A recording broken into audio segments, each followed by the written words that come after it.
Just my final question. I have a long list of misstatements, misdirections, and outright lies from the company. I don't have the time to read them, but you're as intimate with all of these deceptions as I am. So I will just jump to the end. If you were a member of this panel, would you believe what Facebook is saying? I would not believe. Facebook has not earned our right to just have blind trust in them. Trust is, last week, one of the most beautiful things that I heard on the committee was trust is earned, and Facebook has not earned our trust.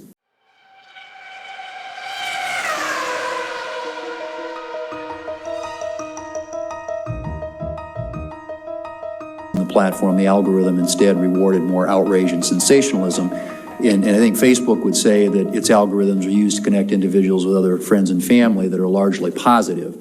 Do you believe that Facebook's algorithms make its platform a better place for most users, and should consumers have the option to use Facebook and Instagram without being manipulated by algorithms designed to keep them engaged on that platform? I strongly believe, like I've spent most of my career working on systems like engagement-based ranking. Like when I come to you and say these things, I'm basically damning 10 years of my own work, right? Engagement-based ranking, Facebook says we can do it safely because we have AI. You know, the artificial intelligence will find the bad content that we know our engagement-based ranking is promoting. They've written blog posts on how they know engagement-based ranking is dangerous, but the AI will save us. Facebook's own research says they cannot adequately identify dangerous content, and as a result, those dangerous algorithms that they admit are picking up the extreme sentiments, the division. They can't protect us from the harms that they know exist in their own system. And so I don't think it's just a question of saying, should people have the option of choosing to not be manipulated by their algorithms? I think if we had appropriate oversight, or if we reformed 230 to make Facebook responsible for the consequences of their intentional ranking decisions, I think they would get rid of engagement-based ranking, because it is causing teenagers to be exposed to more anorexia content. It is pulling families apart. And in places like Ethiopia, it's literally fanning ethnic violence. I encourage reform of these platforms, not picking and choosing individual ideas, but instead making the platforms themselves safer, less twitchy, less reactive, less viral, because that's how we scalably solve these problems. Thank you. Ms. Chair, I would simply say let's get to work. We were in high school, when I was in high school. Most kids You looked at me and changed your wording. Sorry. When I was in high school, you know, most kids have positive home lives. Like, it doesn't matter how bad it is at school. Kids can go home and reset for 16 hours. Kids who are bullied on Instagram, the bullying follows them home. It follows them into their bedrooms. The last thing they see before they go to bed at night is someone being cruel to them, or the first thing they see in the morning is someone being cruel to them. Kids are learning that their own friends, like people who they care about them, are cruel to them. Like, think about how that's going to impact their domestic relationships when they become 20-somethings or 30-somethings, to believe that people who care about you are mean to you. Facebook knows that parents today, because they didn't experience these things, they never experienced this addictive experience with a piece of technology, they give their children bad advice. They say things like, why don't you just stop using it? And so that Facebook's own research is aware that children express feelings of loneliness and struggling with these things because they can't even get support from their own parents. I don't understand how Facebook can know all these things and not escalate it to someone like Congress for help and support in navigating these problems. Let me ask the question in a broader way. Besides teenagers, or besides girls, or besides youth, are there other practices at Facebook or Instagram that are known to be harmful but yet are pursued? Facebook is aware that choices it made in establishing like meaningful social interactions, so engagement-based ranking that didn't care if you bullied someone or committed hate speech in the comments, that was meaningful. They know that that change directly changed publishers' behavior, that companies like BuzzFeed wrote in and said, the content is most successful on our platform is some of the content we're most ashamed of. You have a problem with your ranking, and they did nothing. They know that Politicians are being forced to take positions they know their own constituents don't like or approve of because those are the ones that get distributed on Facebook.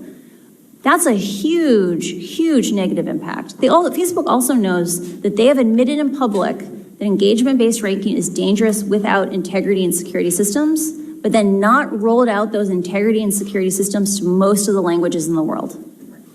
And that's what causing things like ethnic violence in Ethiopia. For your courage Thank you for your answer. in coming forward. Was there a particular moment when you came to the conclusion that reform from the inside was impossible and that you decided to be a whistleblower? There was a long series of moments where I became aware that Facebook, one faced with conflicts of interest between its own profits and the common good, public safety, that Facebook consistently chose to prioritize its profits. I think the moment at which I realized we needed to get help from the outside, that the only way these problems would be solved is by solving them together, not solving them alone, was when civic integrity was dissolved following the 2020 election. It really felt like a betrayal of the promises that Facebook had made to people who had sacrificed a great deal to keep the election safe by basically dissolving our community and integrating it in just other parts of the company. And when I know their response is that they've sort of distributed the duties. Yeah. That's an excuse, right? I cannot see into the hearts of other men, and I don't know what. Well, let me say it this way: it won't work, right? And I can tell you that when I left the company, so the people who I worked with were disproportionately, maybe 75% of my pod of 7 people. Those are product managers, program managers. Most of them had come from civic integrity. All of us left the inauthentic behavior pod, either for other parts of the company or the company entirely over the same 6-week period of time. So 6 months after the reorganization, we had clearly lost faith that those changes were coming.